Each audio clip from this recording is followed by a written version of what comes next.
Pavel, how you doing, man? Hey, how's it going, Anthony? Good, good. Thank you for having me, man. Of course, thank you for coming. Dude, there's so much going on right now in UFO and UAP topic. I mean, it's kind of crazy right now. Yeah, What do it's you pretty what do you wild. make of all this? Well, I guess when we saw Ross talking about that big story that was coming, and I guess he's delivering, right? Because man, it's one after the other. Those series of interviews that he dropped, those were really hardcore. I gotta say, I was a little disappointed at the first piece because it was edited really weird. That egg video didn't seem like it was part of that. It Mm. felt kind of out of place. But then when I saw the interview of Jake Barber, that's when I was like, Ross is on another level, man. What the hell? Yeah. Yeah, for sure. What do you There's so many different things we could kind of break down on this whole sequence, but what's your overall just take and synopsis at this point right now? For me, I guess it's the initial, like the boldness of talking about the most French and controversial topics Mm. from week one. That's what I get the most. Like, that's what got me because they started talking about psionics and then they went into abductions and then they even mentioned alien reproduction vehicles. All of those topics for a long time seem to be French. And within the UFO community, if you talked about that, you were considered a kook. Mm. So that's what got me. It was like, okay, so Ross is serious about this stuff. He's head first into the woo.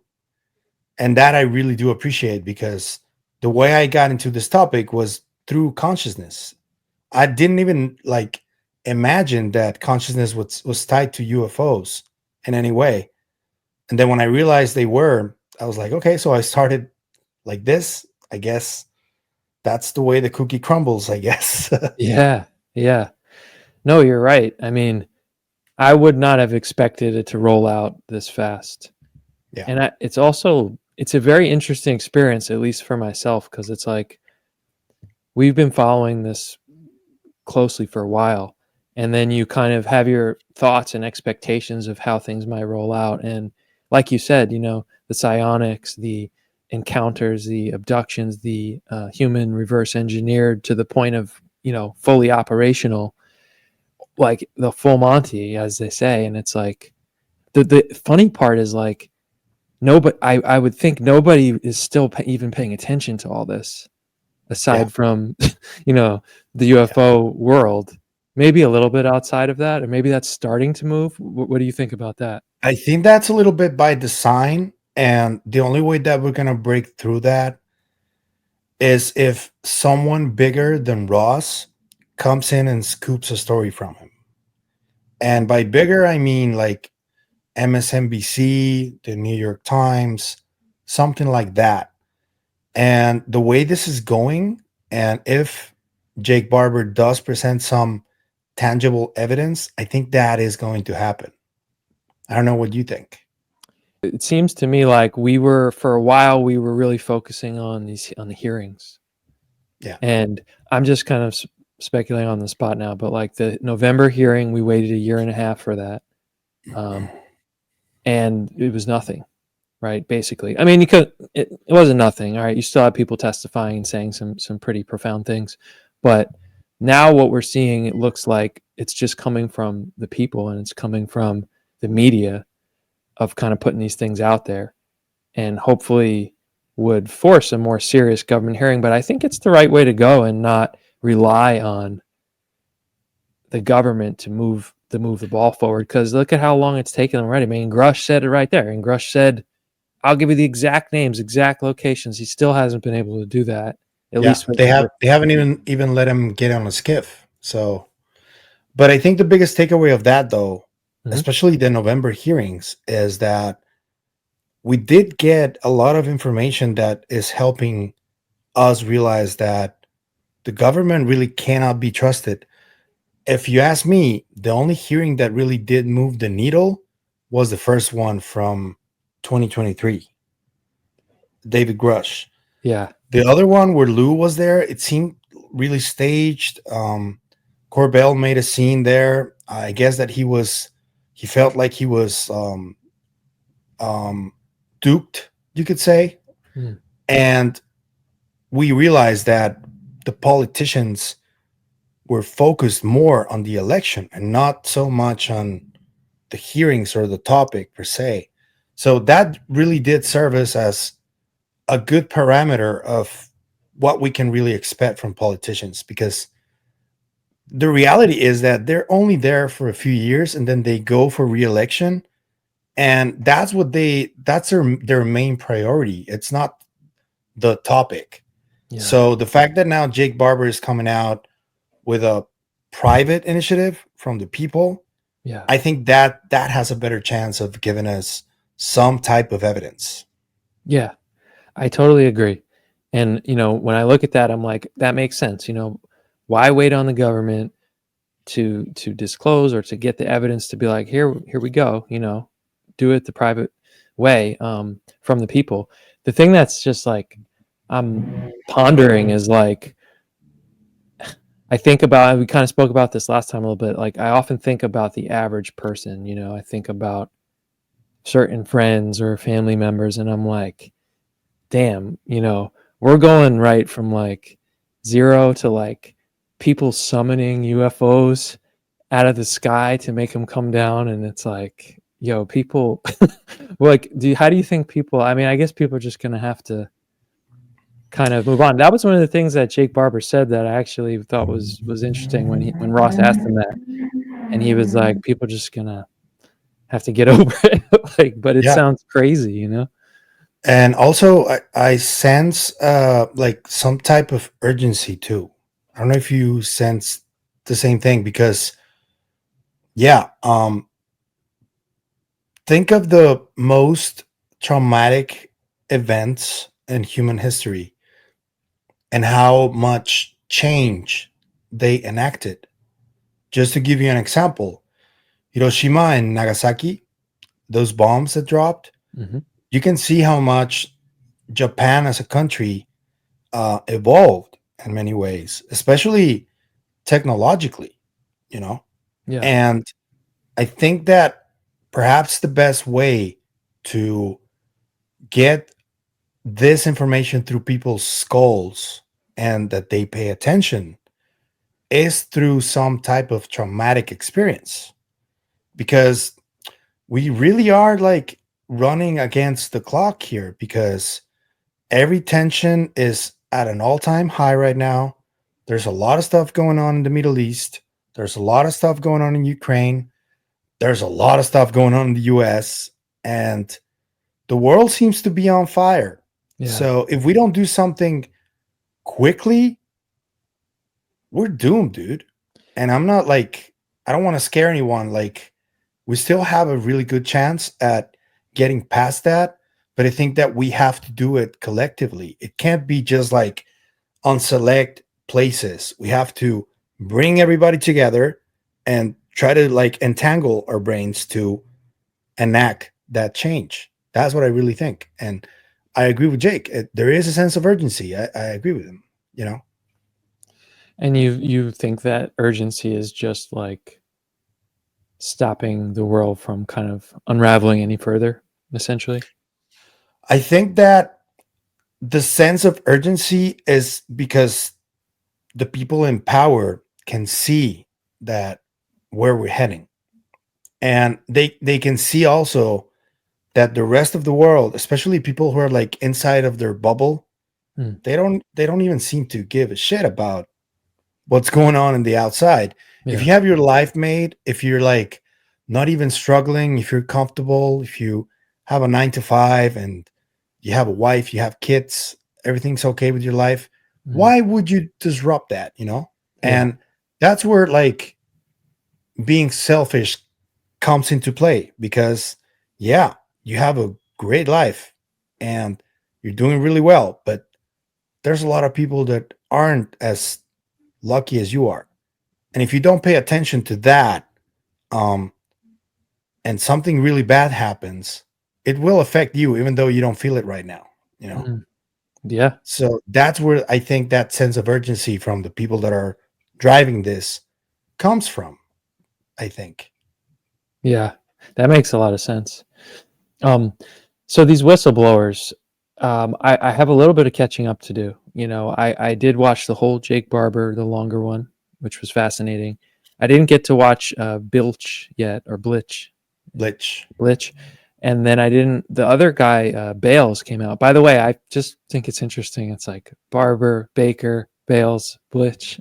Yeah. It's like, but but anyway, did you listen to the Bales? And I did listen to Baker too, which I got a good vibe from him.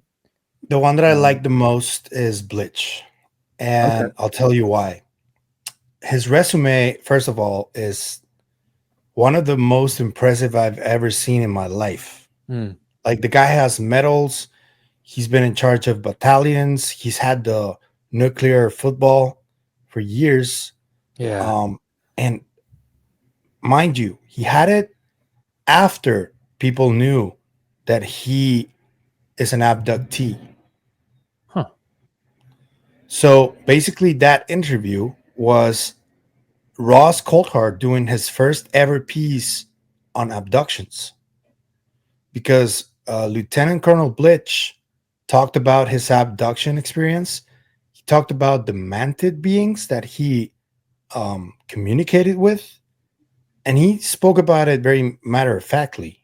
Right. Like, this is like, I'm already used to this shit, like, Yeah. and that really startled me. And this is a little nugget that I'm going to give you. Yeah. I talked to one of my friends that I met in this wonderful space who speaks often to arguably the most famous abductee in history, Whitley Strieber. Uh-huh. And he told me when before the all the interviews dropped, he told me, Whitley said something really weird that I still cannot understand why he said that, but I just feel like I need to tell you. And I'm like, what? He was like, when I told him that these stories were coming out, he told me, yeah, they're just waiting for my new book to come out. And I was like, that's weird that he told you that. When I saw the Blich interview, I was like, that's why you said that. Because Blich essentially is like putting the abduction phenomenon front and center because his main point of contention is that these entities have been abducting kids for decades now. Mm. And he claims that the abduction phenomenon is the linchpin of the whole secrecy because they Huh. don't want the people that are keeping the secret don't want for this to come out that kids have been abducted since they were like 6, 10 years old. Mm. And when I heard Colonel Blich talking about that, I immediately thought about uh, having James from Engage in the Phenomenon on the show Mhm. because he had contact experience since he was a child. I don't think he was abducted. I think he was just like he saw entities and he communicated with them. Yeah. But I was like, I got to talk to this guy because now it seems like people that have gone through this can already talk about it openly. Yeah. And I think that was a major step, although it's a really hard topic to discuss, because Yeah. to me, honestly, like almost never cover on my channel any type of content like that because I know how difficult and traumatic it can be for people. So I just don't Yeah. want to trigger anybody. For sure. For sure. Well, let's go off the deep end for a bit here. What's your view on the idea that there's been agreements from possibly, the 50s, where this was known, all right, you can experiment on some people in exchange for some technology or a little bit of technological help on things. Where do you stand on that? So when I this week, Jason Sands was actually on Joe Rogan, and they talked about that.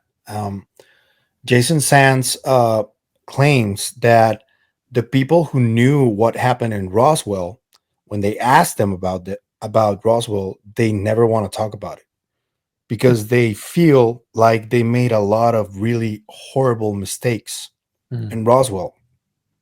He makes the example of whenever somebody from a different country dies, and for example in the US somebody from Russia Yeah. died over there, the etiquette that usually one engages with is you return the body because of it's an honorable thing to do, you know.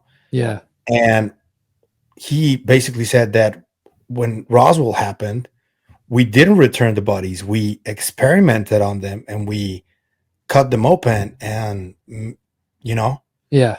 and there's a lot of like a sense of um, guilt from that experience. So if any type of agreements happened afterwards, because you do recall that in 1952 over the Capitol, there were like massive sightings happening. Yeah. So there's lore there that says that there was some kind of landing on the White House and there was contact and all that stuff. So if these agreements happened, I would think that what happened in Roswell was one of the main topics that were talked about there. And if these agreements happened, they happened because of what we did there. And if they agreed to these abductions, it was mainly probably because of that, you know? Right. Yeah. And so what you're seeing as perhaps wait, Blich or Bilch? Sorry, it's Blich, right? Glitch. Yeah. Lieutenant Colonel Blich is hinting at is that being the core of the secrecy is the abduction phenomenon, and potentially the fact that this was known and even possibly agreed to by Yeah. leadership within the government. Yeah. You know, And it doesn't sound that. there was also a mention of somebody asking one of the people that were involved in those agreements. I don't recall where this was mentioned, but I heard it like over the last couple of days that they were like, yeah, those abductions did take place and there was some kind of an agreement, but we didn't really have a choice. They were going to do it anyway. Right. It's sort of nuanced like that. And they allowed them to just like be present or know that it was happening. And and you know, not all of the abductions are horrible, but there's a lot of different accounts of even like sexual abuse happening, you know, like during these abductions. Yeah. I find that really disturbing, if you ask me. So, Yeah. It is disturbing.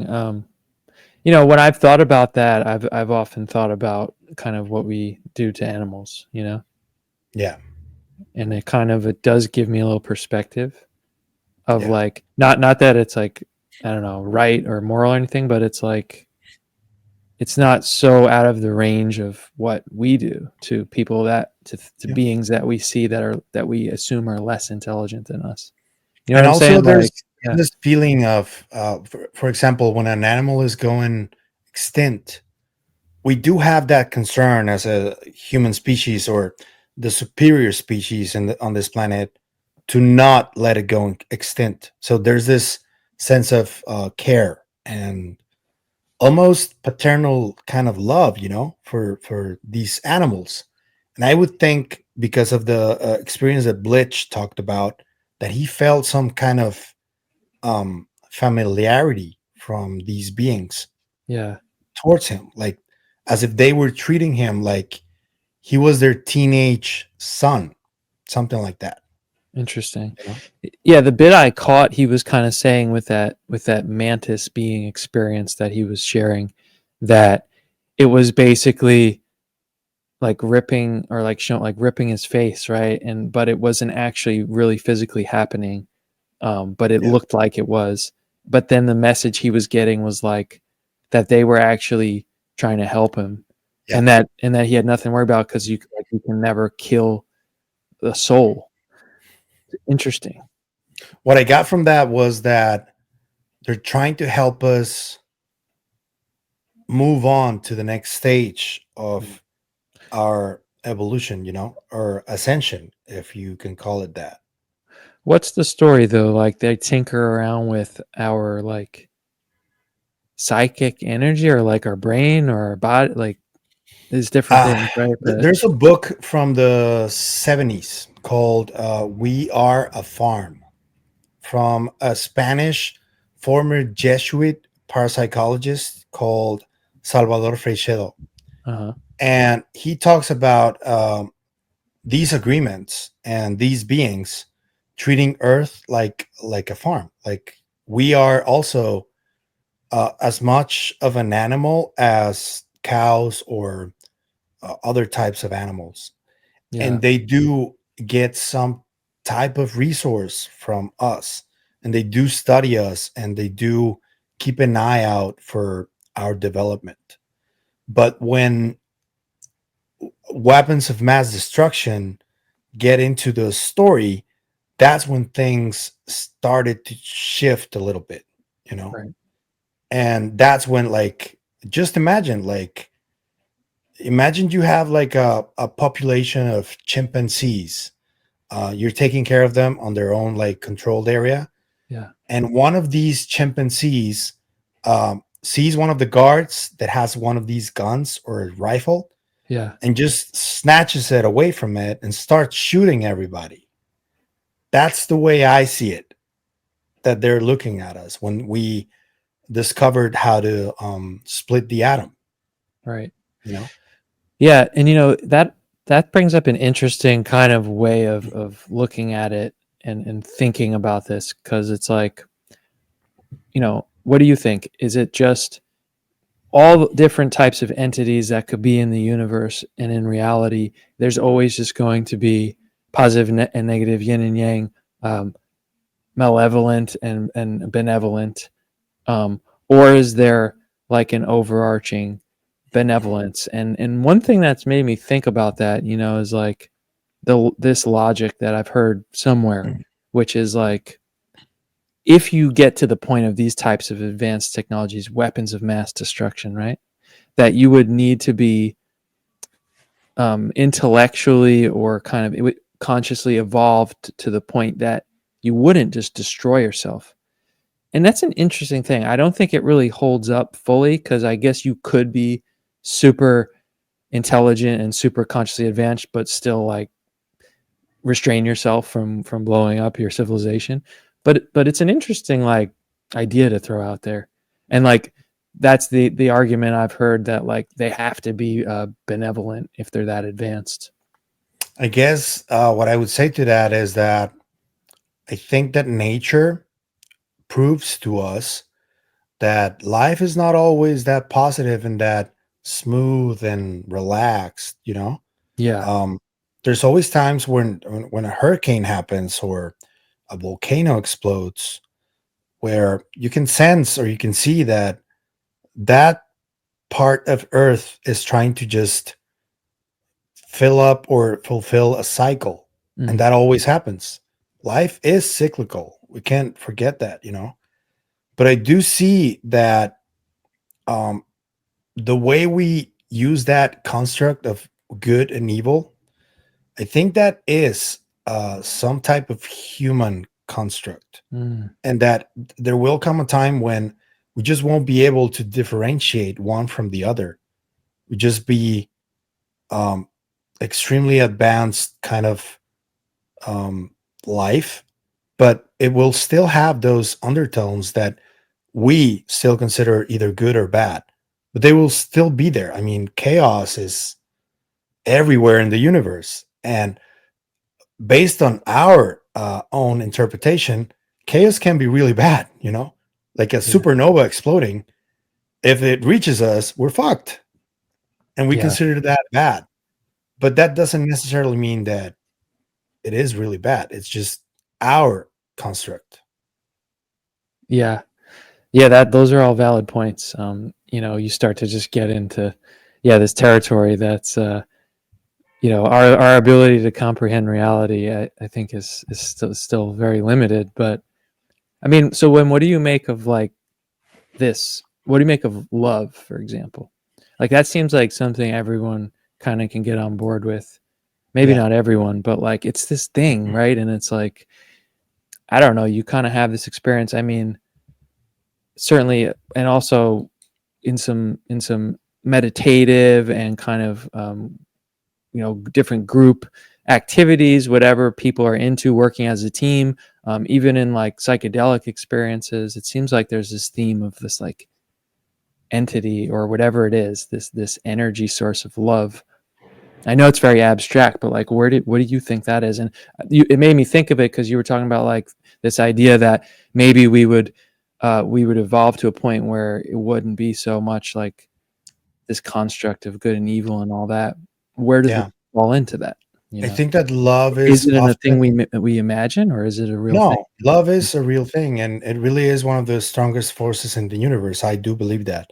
Mm-hmm. But I also think that love is often misconstrued because, and just to give you a more like earthly example, Yeah, if you have a son that is like a teenager and he keeps getting himself into trouble, and you're trying to teach him a lesson, so that he can learn, what are you going to do? Are you going to just keep giving him money and giving him stuff and allowing him to get away with it? Or are you going to allow him to uh, bump with life a couple of times and even like fracture his hand or get into a fight and get his ass kicked yeah, just so he can learn the lesson? I would do that instead of like allowing him to keep doing um, mischief because I love him, sure. because I want him to just keep evolving and learning from his own mistakes. So I think love, yeah, it is the strongest force in the universe, but I also think it's not just like all light and all positive. Mm-hmm. Love also can be really, um, you know, also chaotic. It can be like that. Yeah, And whenever you show love to someone, it not always manifests as something really nice and fuzzy. It sometimes it can also be just like, you got to learn your lesson, so go ahead, learn it. I'll leave you to it. If you suffer along the way, that's fine. I love you. I want you to learn. You know, that's yeah, the way I see it. yeah. Great points. Great points. Um, you made a video earlier. That was interesting. Reptilians. Can we talk about reptilians? Of course we can. Yeah. I love bringing out just the taboo topic, But Yeah. it's great. But it's great, man. Like let's talk about it. I mean, I watched your video, so I kind of know. But what do you think about the reptilians, man? I think that it would be really funny if David Icke would just go like, "I told you, motherfuckers," like because that guy has been saying reptilians are a thing his entire life. He's been like, "Yeah, the Queen is reptilian, all the British royal family are reptilians," but I did read a comment on the video that I did Hmm. Yeah, of people saying that thinking of reptiles as evil is not exactly right. yeah, And I do agree a little bit with that though, because mm, I do have a lot of friends that have some reptilian pets, and I see the way they behave with their owners, and they don't come across to me as evil or that they're sizing you up to eat you or anything like that. right. There are different and a wide variety of types of reptilians. I've even seen videos of people in the Everglades. They're like, they know how to communicate and interact with alligators. Oh, And the alligators approach the boat, and when they have food, they give them the food. They even let them pet them and all that stuff. And it's like you can see the alligator just even smiling when they're being pet. It's I, like, dude, I saying love they're evil is not that yeah, not that accurate. I love geckos. Yeah, geckos We are used to take them as fun. a kid and hold them, man. Frogs are awesome too, like Yeah. little toads. I mean, toads have LSA, which is like a derivative of LSD, and they make you trip balls. So that can't be that negative. you Yeah. know? Yeah, which I wanna segue into the psychedelics at some point here.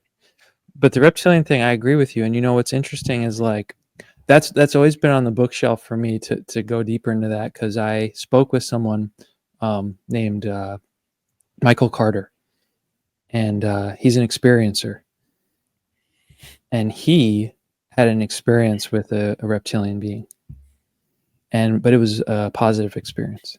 Yeah. And he said that the reptilian being had a good vibe and basically told him like, "Don't be afraid." And there's other books about this too, and he was putting me on to some. I never got around to reading them, but apparently that goes way back. And then you hear all of this different lore, and then even you look at that, I'm sure you've seen it, those super old statues from way Yeah. back, Yeah. and it's like this reptilian humanoid, and it's like, yeah, they just thought about it. Yeah. In Peru, there are some of those too. And the whole Nazca Mummies stuff, some of those bodies do have a type of skin that could be considered reptilian in nature. So I would look at that, and I wouldn't go that far as to say that they're all evil. Yeah. Again, so what you just told me about this guy, there's a bunch of stories like that they have experiences and they're not evil. They're like just want to survive, and they understand that they have to be hidden from the rest of the population, and they go out of their way to just stay hidden because they know how shocking it would be to just find out that your fucking neighbors are reptilian. Yeah. Yeah. And like we look at humans, and there's a spectrum. There's Yeah. amazing, kind, And there are um, really, really evil humans and too. then So yeah, and then there's terrible humans. So that doesn't surprise me. But I guess the lore all these decades is, or a certain amount of time, is that they have been more on the side of, at least as a civilization, allegedly, more like on the controlling side, and kind of not really the best for us. But I guess we'll find out. I think it's just good to talk about these things, as like crazy as they sound to yeah, 95% of the population, probably. yeah, I think where there's enough smoke, there's something there.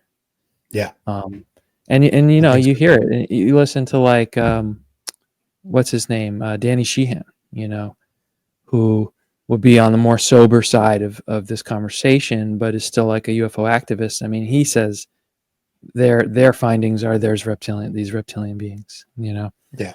Um, He's even so talked about sexy reptilians. So did he? yeah, he did it on space once. It was like, Okay. do you think there are like sexy NHI? And he was like, I know there are sexy reptilians. And I was, what the hell, Danny? You could just drop that on us, just like that, dude. Yeah, yeah. And you've heard of the I think it's called the Silurian hypothesis and Yeah, all of yeah, that.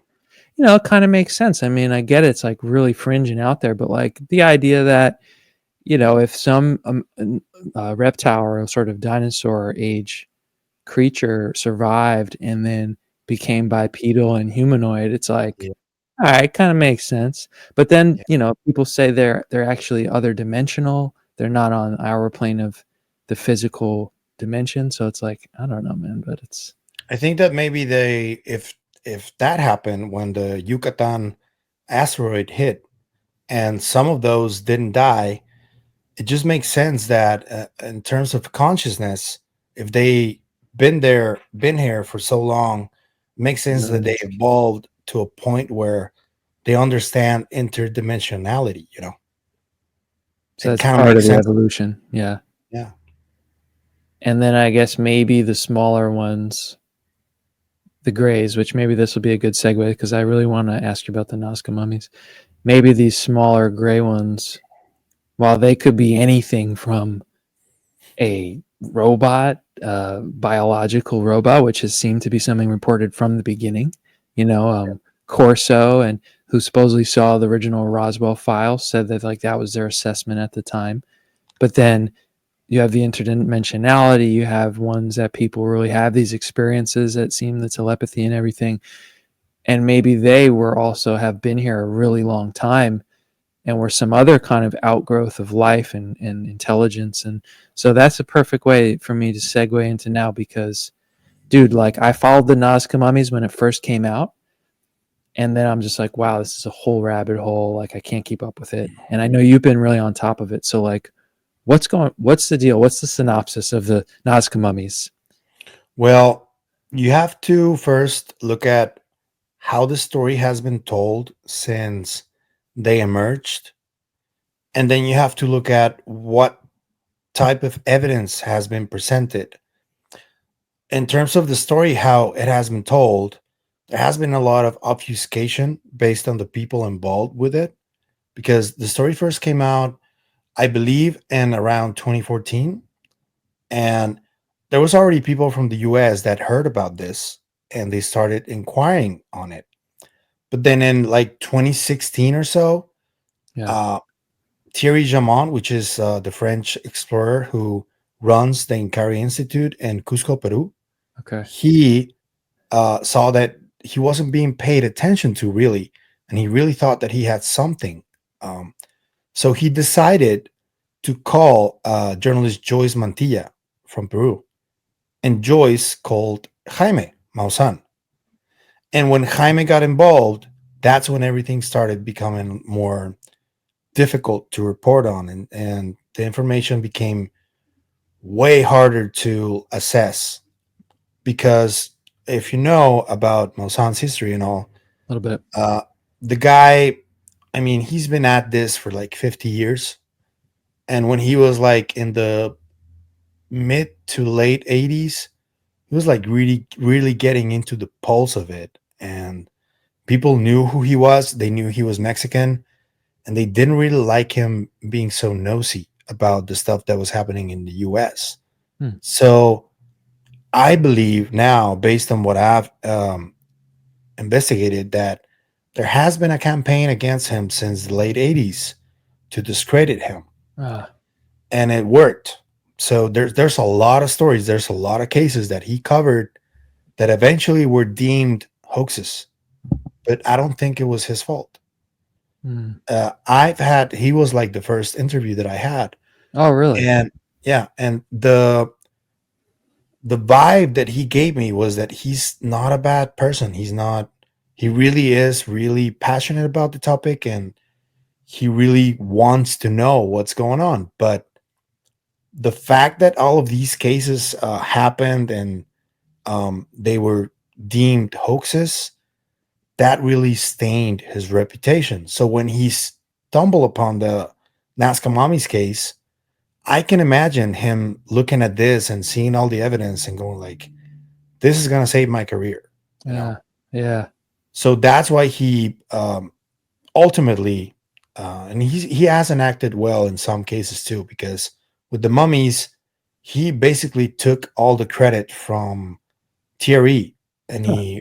he still wants to like make it so that he is the one who announces that the mummies are real and that they're non-human and all that stuff. Yeah.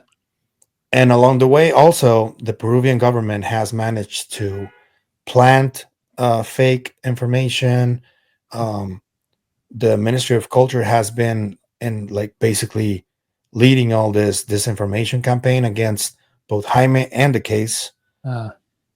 And but there were like dolls presented of the smaller bodies that were not even part of the discovery, but they were like planted on the Were case. were those the ones revealed at the Mexico hearing? No, No. those Okay. were bodies that were found alongside the larger ones. There's a lot of debate about those too. But according to what I've investigated so far, Yeah. those bodies seem to be genuine too. Yeah. I'm And just like that's where this lost me, right? Because it was like those bodies were presented, yeah, and I'm following along, and it's like some university in Colorado examines them and is like, they're real biological things. And I'm like, oh, okay. Yeah. And then more credible people are saying it. But then it's like I'm seeing other people come on and saying like conclusively like they were pasted together. You know, No, like that's people what respected happened. in the UFO community, like what's his name? Michael Masters. Yeah. And he's like PhD in I forget what, but it's like related to this kind of stuff. And he's like authoritatively saying they're fake. And I'm like, hold on a second, like what's going on? And then I'm just like, Yeah. they're So just the thing obfuscating this is whole thing. that when the Ministry of Culture got more involved in it, they caught one of these vaqueros, they called them, which is like essentially Arcados, grave robbers. grave robbers. Yeah, One okay. of these people had two dolls that resembled the mummies, and he was traveling from one place to another. And at the customs, they caught him with those two. And the Ministry of Culture presented those two bodies that were dolls, constructed dolls, modern, and they presented them as the ones that Jaime was presenting. So that's where the confusion came. Who did they present them to? They made like a press conference with cameras and everything, Wow, really? and they And that's been discredited. confirmed that they did They that. attempted to discredit the whole case with that presentation. The guy who presented them is one of the directors of the Ministry of Culture in Peru, Yeah. Flavio Estrada. And when that happened, what I still can't put my finger on is on whether Michael Masters received data from those dolls, because he seems really convinced that they are fake Yeah, he was to be very fake, confident. Yeah. and that they were like made out of child bones and animal bones and all plastered together. So what I think happened is that Dr. Masters was likely presented with data from those dolls, and that's what he ran with by Okay. for saying that they're fake. Okay. And to be honest with you, I think that if Dr. Masters was presented with the actual evidence, he would change his mind tomorrow, Okay. because he's a morphological anthropologist. He's like the guy who can tell you whether they're real or not. Right. So can you give me a quick rundown here? So there's those two small ones from the hearing. And then how many other bodies are there? And these were all found in the same cave location? Yeah. So the small ones are, according to Professor Stephen Brown from Ohio State University, Mhm. he decided to like um, name them sort of. The J types, which are named J as in Josefina, which is one of the smaller ones. Uh-huh. Those are the 60 centimeter ones, like this big, something like this. Wow, really Those, small. yeah, those were found in tunnel systems below the Cusco and Nazca regions, and they were found alongside other bodies that do resemble gray aliens that are like our height, kind of like 5'11", 5'10". But those were positioned in differently. Like some of them were in fetal position, two of them were pregnant, and I just found. Well, the videos have been out for a little while, but today I saw a video of the an MRI study of the womb of one of the mummies called Montserrat, Uh-huh. and they show the little arm of the fetus Yeah. that also has the three fingers. And they have the three I will fingers. I will send it to you so you can play it while we speak right now, Yeah. so the people can see it, because that to me is the biggest evidence. So those are the J types, are the small ones. The big ones that are our size are the M types. The M from Maria, one of the mummies. Okay. And those M types are like kind of our size. Their skull is like 30% bigger than ours. Their eye sockets are also like 30% bigger than ours. Uh-huh. And they all have tridactyl hands and feet.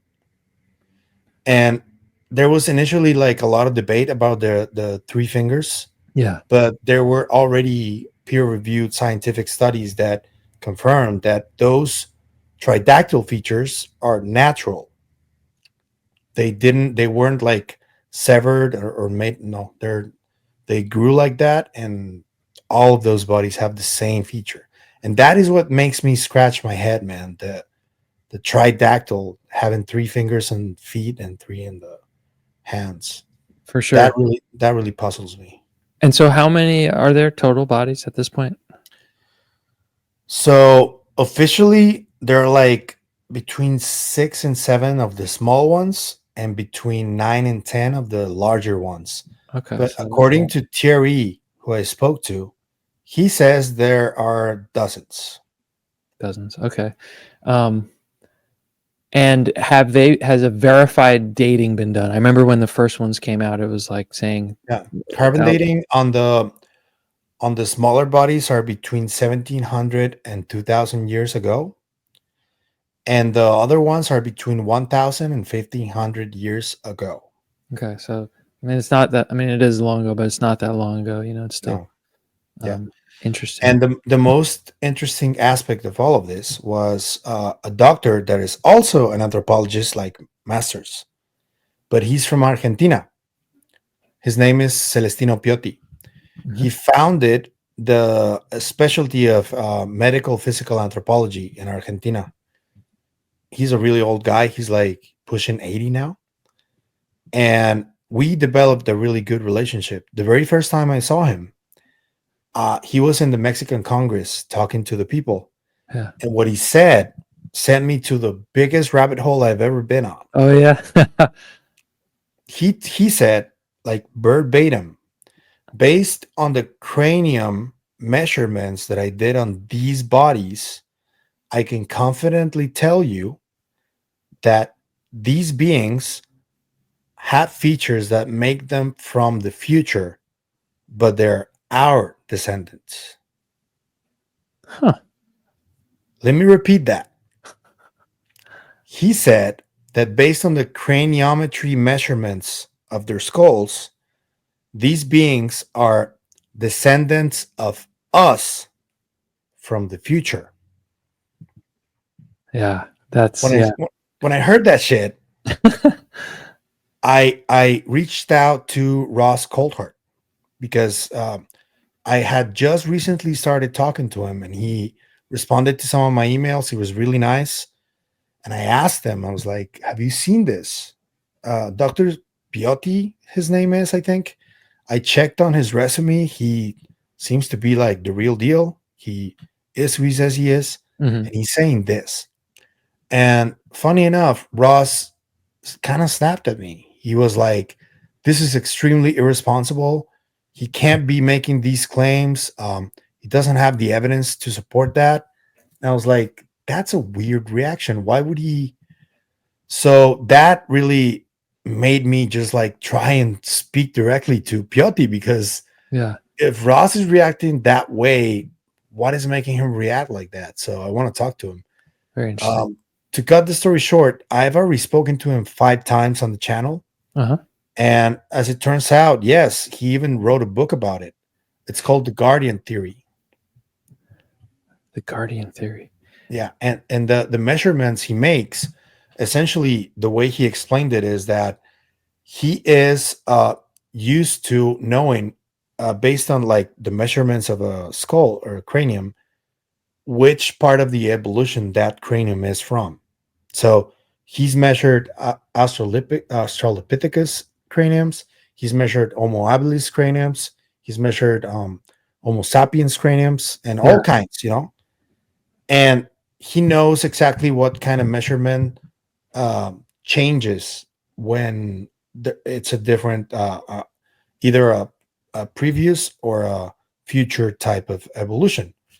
Yeah. So when he made the measurements of those skulls, he realized that they were like between 200 and 300,000 years ahead of us based on the measurements. Hmm. What I think happened, because he keeps saying that they're like from the future. I don't think that's the case. I just think that it's possible that the Silurian hypothesis is true, and that these beings, before the Younger Dryas impact, went underground and they kept evolving from there. And Yeah. that's why they have our DNA too, because when the DNA analysis was presented, they have human DNA. Interesting. Has anyone done more archaeology down in the tunnels where they found? Does it look like are there any ruins of living there? So there's a whole tricky aspect to this because, in case your viewers don't know, Peru is one of the biggest cocaine producers in the world. So it basically the whole region is controlled by the cartels. So if you want to go there and just like explore and shit, you Yeah, can't really do that. You gotta sure. either pay them or they would maybe disappear you, you know. Yeah, And that's the main issue that people are dealing with right now there. gotcha. So it So hasn't been thoroughly investigated it if hasn't, and there's an it's difficult. actual living area down there that would give Not more even the data. government can really go in there just candidly because of that problem that I told you about. If you have a lot of money and you have like a big production company, there's been like in the past agreements to go there and like shoot or something, you know, like record a series or something. Yeah. But you would have to be like the Discovery Channel or something like that, or like a billionaire and just pay them off and let them leave you alone, just record. But if you want to go underground, that gets even trickier because I would bet that if those tunnels do exist and they are there, they're being used for something else, not just for Yeah. harboring mummies, you Yeah. know, Yeah, dude, I think there's tunnel systems all over the system, all over all over the world. under the oceans. I think it's like probably just crazy. Um, Yeah, I think the Silurian hypothesis holds a lot of ground, man. I think it's pretty interesting. yeah.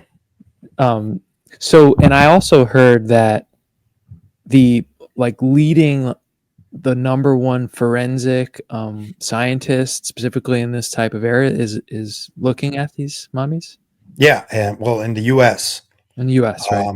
yeah, Doctor John McDowell. He Okay, used to be the president of the forensic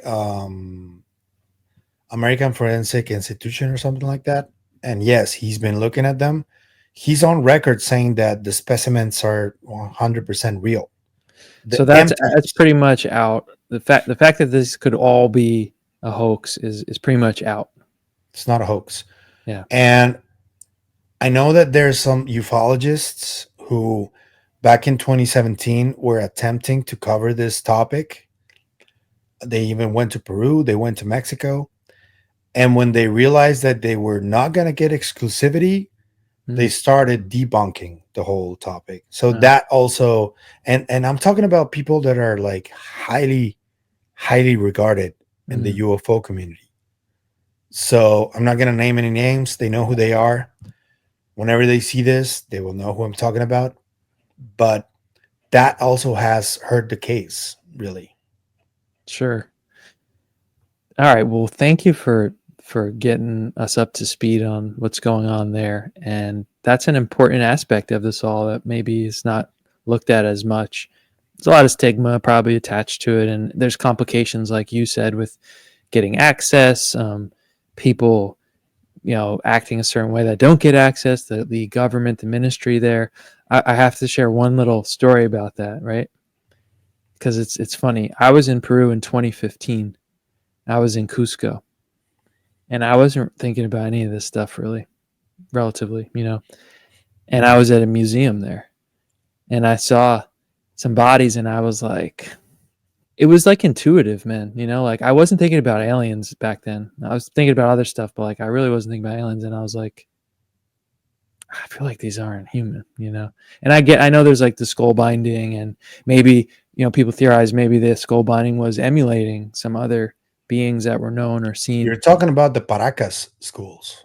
Probably. And Yeah. I read the little thing and I'm like, all right, yeah, I guess it's skull The binding. really But elongated ones, right? yeah, but I was also like, I don't know, man. I spoke to Timothy Alberino about this, uh, and that dude, he knows his stuff. He's a little bit too religious for my taste, but I respect him.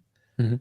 But he's convinced that the Paracas schools are the real deal, and they're like really some of the last real NHI beings that Wow. yeah. And yeah, if you saw those, I I'm felt it, man. Yeah, it was like pretty intuitive, sure and I you was like, saw NHI, dude. yeah, dude. I gotta tell my brother, yeah, because I said to my brother, I was like, yo, I was like, these are really humans. Come on, No. But Cusco's a really cool city, though. Um, very interesting there. So the mummies, all right, and so we'll see what happens with that. You've done other research that's very interesting, and you've covered this case of Dr. Grinburg. Yeah. What could you tell us about that? A whole lot. So yeah, so he basically is a Mexican doctor. Um, Psychophysiologist is his specialty. He studied psychology first, and then he did his PhD in psychophysiology in New York. Hmm. That's where he met Dr. Dean Radin, who runs the Institute of Noetic Sciences right now. And he's done extensive work about uh, uh, psi phenomena and psi abilities and telepathy and all that stuff. And Grinburg, he essentially is he founded the Mexican Institute of Consciousness back in the 80s, and he's the one that has done the most extensive work on Mexican shamans during the 60s, 70s, and 80s. Hmm. He wrote like 7 books about different shamans in the Mexico area. The What would be the most, one you would recommend to read? the one about Pachita. Okay. The story about Pachita is she's a Mexican shaman who the way she was presented to Greenberg was at the Mexican, essentially what we call Los Pinos, but it's essentially the Mexican White House. That's where he met her. Uh, she was she was recommended to him by the president's sister at the time. Hmm. Jose Lopez Portillo was the name of the president. And when they met, this lady, when Greenberg was waiting for her at the garden, and he says in his books, he claims that when she was approaching, he felt something. And when she approached, there were a lot of the animals around the area that were following her. Hmm. And when they met, she told him what she did. And essentially, she used to do surgeries, but she didn't use scalpels. She didn't use any type of instruments. She did transplants of anything you can think of, Huh. allegedly. Uh-huh. She did transplants of lungs, bone. She once did like a liver transplant. And allegedly, that's what Jacobo wrote in the book. Okay. He decided to go for a few weeks with her so he could study what she did. And when he was there, he was so mesmerized by what he saw and so like confounded. He stayed for 2 years trying to debunk what she did, Huh. and he wasn't able to. So he says that in many of these surgeries that he saw, he physically saw her materializing these organs out of thin air. Wow. That's trippy. Well, it's impossible. It's supposed to be impossible. Right. There are 2 other writers. One I already mentioned earlier, Salvador Freixedo, the Jesuit monk turned parapsychologist, and there's another writer called uh, what's his name? He wrote a book called Psicomagia. Mhm. Alejandro Jodorowsky. He's from Chile. Uh-huh. He also wrote about Pachita, and he also visited Pachita for a few years. Wow. And they all came out saying the same things. Like, this lady can materialize objects from thin air, and she can perform things that I still cannot explain to this day. So that's what hooked them to starting to understand the relationship that these shamans had with consciousness and with environment manipulation. And that stuff gets like into a whole nother territory too, you know. And it's like one thing I think maybe I've seen like a video or two of yours, but apparently there's a lot of literature about like levitation. Yeah. And you know, when you're talking about this, like it makes me think of like the yogis in India, you know, because I read a lot of that stuff back in the day, and you know, the guy, those guys said like they would see people do these kind of things like that you're Yeah. not supposed to do, and trippy stuff, you know, like be in two places at once, levitate, materialize things, and it's like it sounds crazy, but maybe reality's stranger than we think. But yeah, so what else do you want to share about Grinburg then? Yeah. So this took Grinburg to create his like magnum opus, you could say. It's a book called The Synergic Theory. It's a really small book. You can read it in like 2 hours. Oh, And nice. it basically states that, in a nutshell, the human brain has the capability of interacting with what Greenberg called the lattice, which is like a fabric of space, time, and reality, essentially. Do you know And when if he coined that term? It's like I've seen that pop up, like the crystal lattice and like the no, lattice. he didn't coin it. He coined Okay. this synergic theory, but the Okay. lattice already existed. That Okay. that concept, yeah. Gotcha.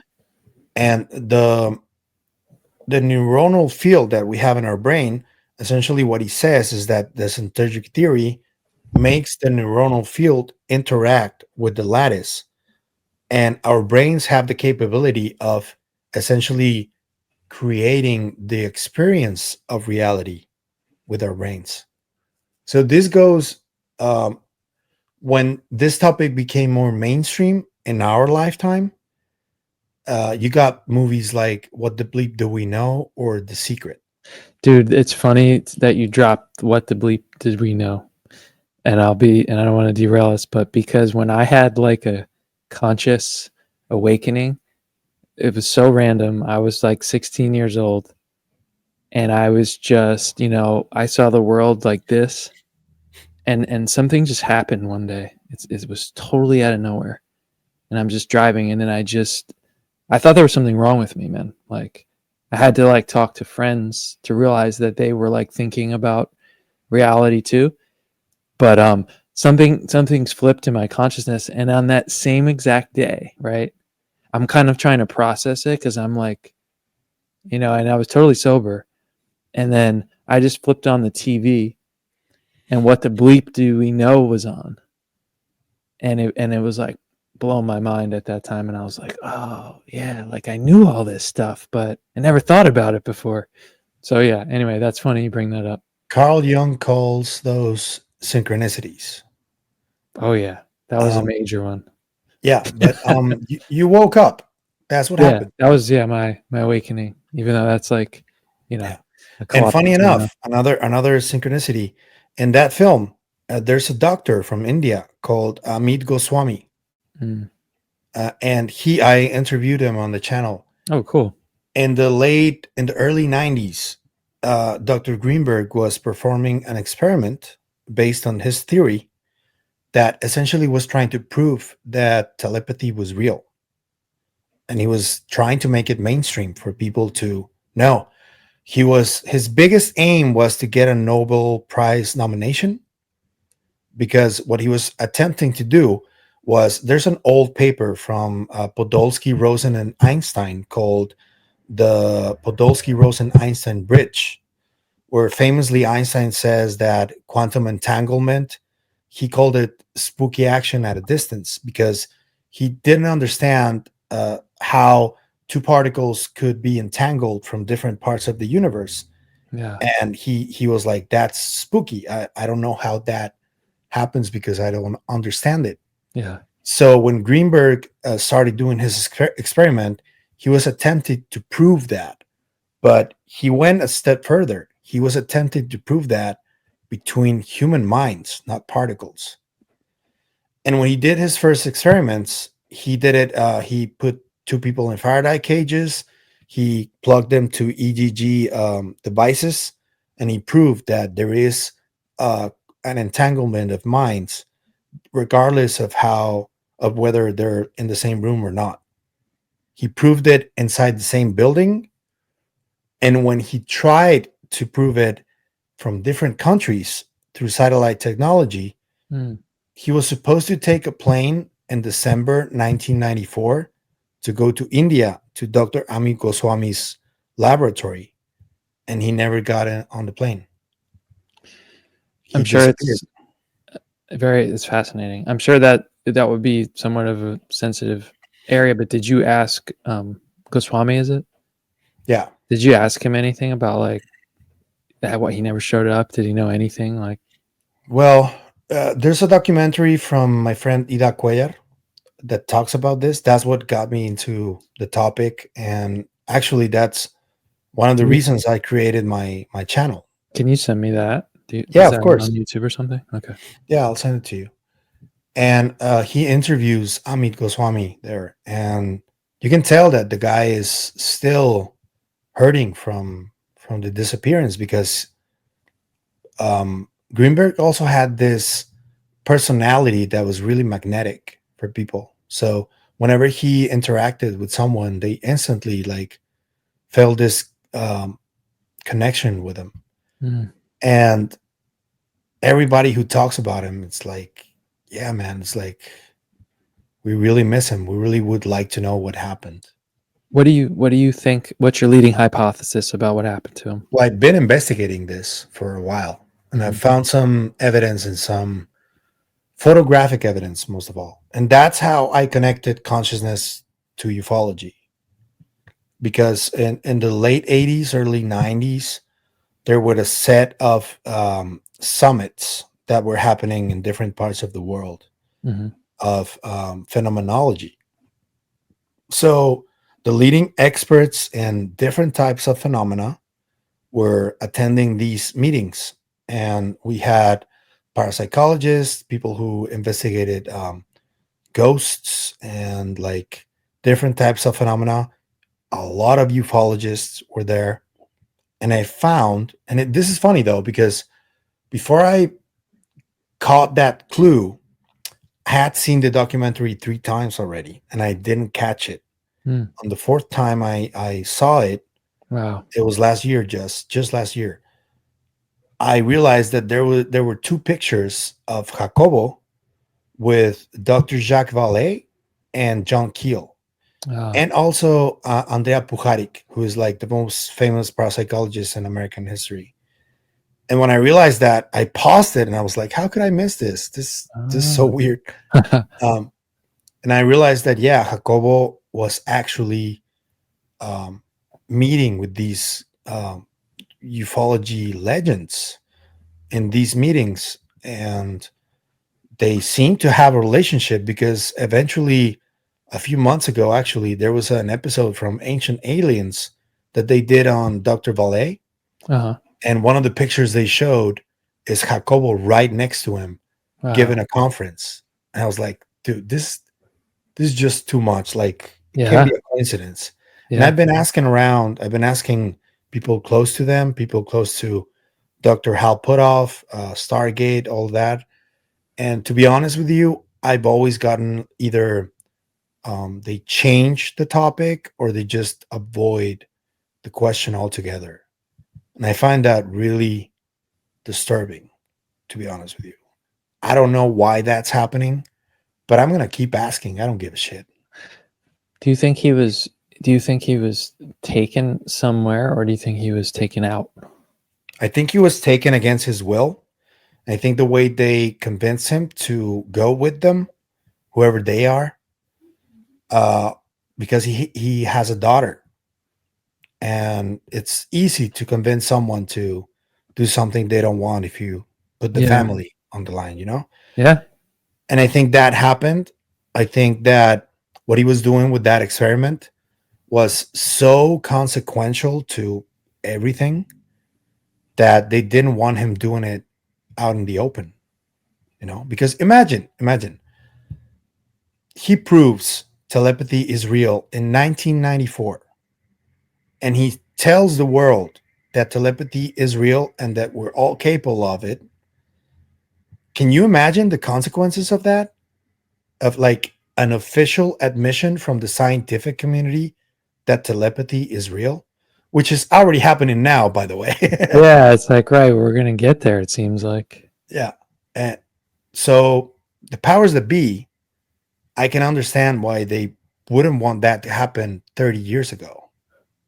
Yeah. I mean, it's a great case. It's a great story. It's fascinating. It's sketchy that he just disappears.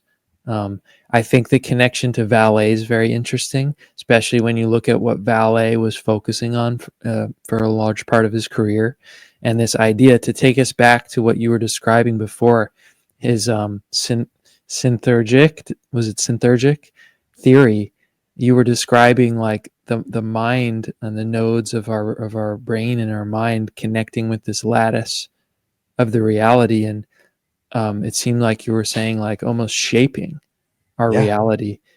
So like I want to ask you about this, because and we get really abstract and out there with this, right? But like, and I feel like, and I remember from us talking before that you listened to a good amount of like Terence McKenna's lectures back in the day, and his ideas, and I think some of this crosses over with some of his ideas and psychedelics and all that, um, and shamanism, so this seems all connected. But like, do you think that we ultimately just as a collective consciousness like literally create our reality, and that there's like a possibility, I'm not saying like I think this, but sometimes I wonder about this, that like we literally are creating our reality, and like the UFOs, the alien beings, all of it is a creation of our collective mind, like what McKenna called, um, I think he called it like the oversoul.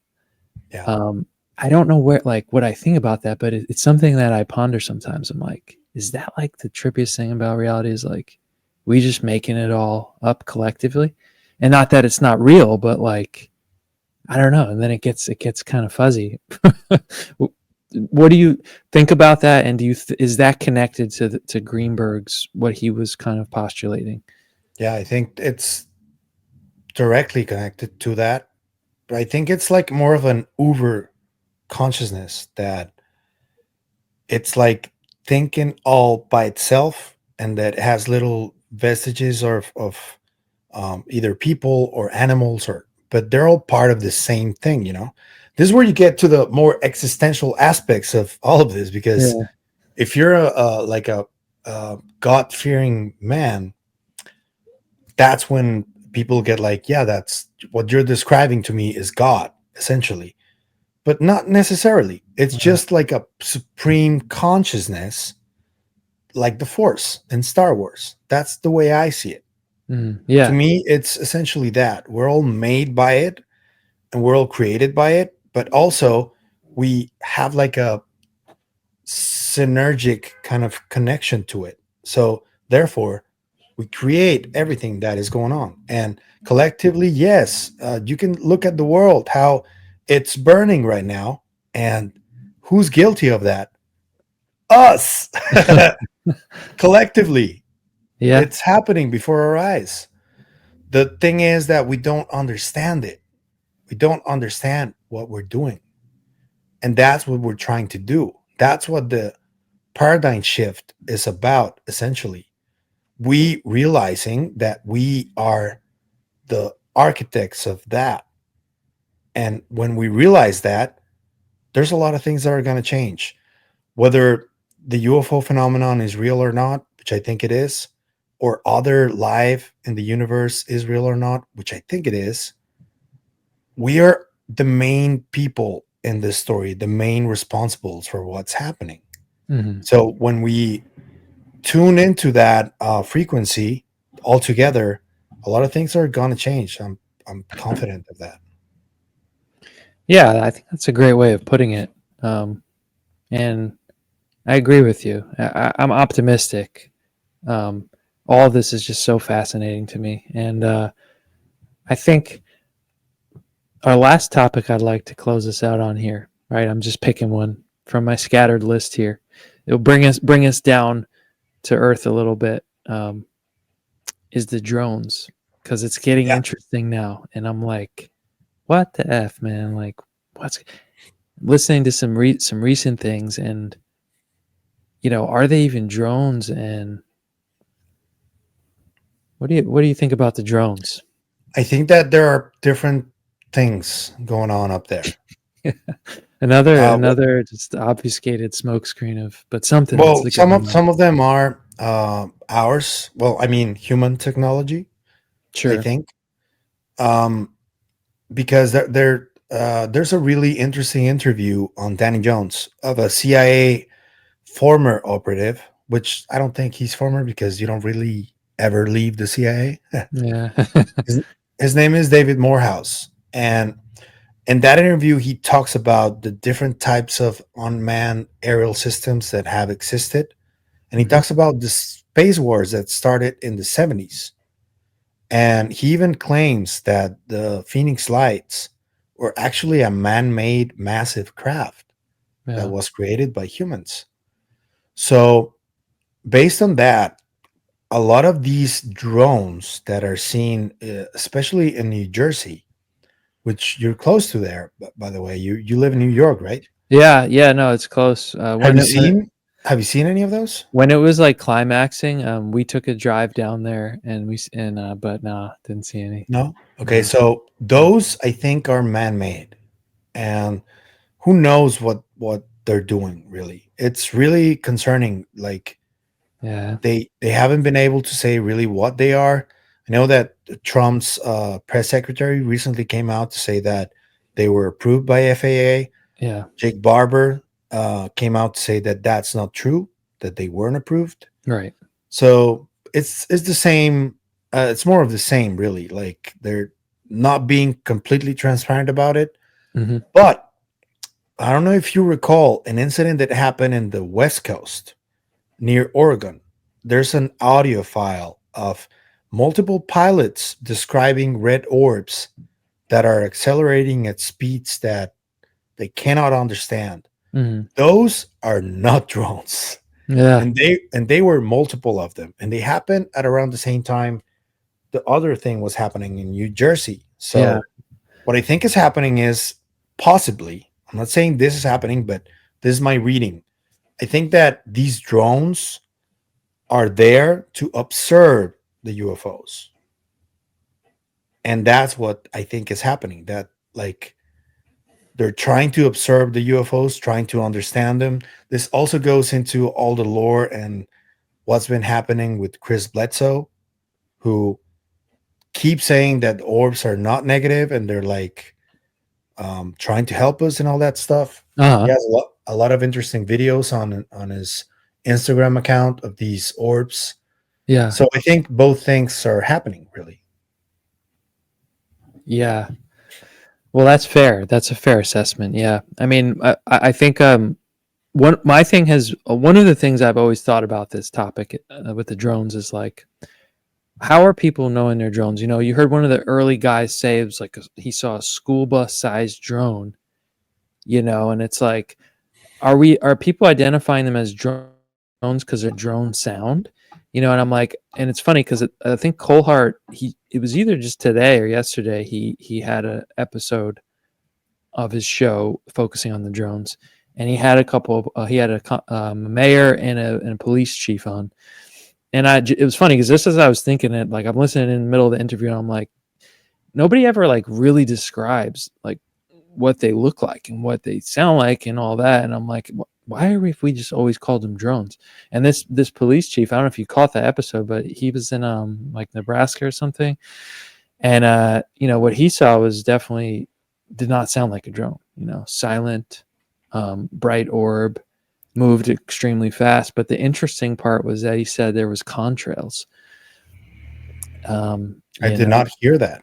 yeah, yeah, yeah, he said that. And I don't know, it's anything's up for grabs, I guess. I suspect a combination, like you said, and man-made stuff. And on the topic of the man-made craft, I from that long Jake Barber interview, that was a moment that I was like, wow, because when I've been following this topic, my assessment was like, it makes sense that a certain faction or control group would want to keep that out, like that we have this technology, right? Because Yeah. that's the game changer. And I'm thinking you could easily say, hey, everyone, yep, the UFOs are real. Yep, there's extraterrestrials. And like, we don't really know that much, but like, we'll get back to you, and that could be disclosure.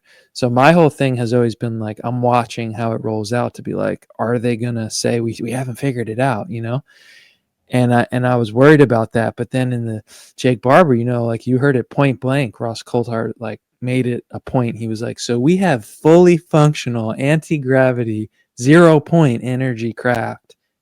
And then Barber's like, I don't know if he said, I think he said like definitely yes, and that he's seen it. Yeah. And I'm like, okay, like this is looking good. Maybe I'm wrong. Maybe there's just a whole deeper psyop, but I'm hopeful. Well, the main thing I got from those interviews is that we've been like debating on whether we're dealing with one thing or the other. And all I got from all of those interviews is that we're dealing with everything. Yeah. Yeah, dude. And it's kind of overwhelming though. If you think about it, it's like, even for people who are following the topic, I know. it's Yo, like, I'm like kind of overwhelmed. I know. I'm like, I was looking forward to this conversation because I'm like, there's just so much rolling out. We got the documentary coming. Oh yeah, at some that's point, big. right? That's big. Yeah, And who knows what else is going to keep coming out. Mid-March is going to happen. That okay, mid-March. All right. Yeah. Yeah. So, but yeah, I mean, thank you for keeping us up to date and posting your videos and your research. Thank you for coming on here tonight. It's my pleasure, man. Nice talking with you again. We'll have to do it again. Yeah. Yeah, dude. We covered a lot. We'll get to the other stuff that we didn't cover, and I'll be thinking about a lot that we spoke about. So for those of you who stuck with us here, and you haven't seen Pavel before, and you haven't heard of psicoactivo, check it out. And Pavel, I wanted to give you a chance to just direct people to where they could go check out more of your stuff. Yeah, sure. I'm on YouTube as Psicoactivo Podcast and on Spotify too. And I'm also part of the KGRA radio family on KGRA radio. That's just like the audio files of my interviews, but I'm right there too. So if you want to check it out, you can look for me there. Thank you. Awesome. Of course. Thank you for coming on. And yeah, I'll talk to you soon. My pleasure, brother. Let's do this again soon, yeah? Yes, sir. All right. Absolutely. All right, Pavel. All right, bro. Take care, man. Bye, people.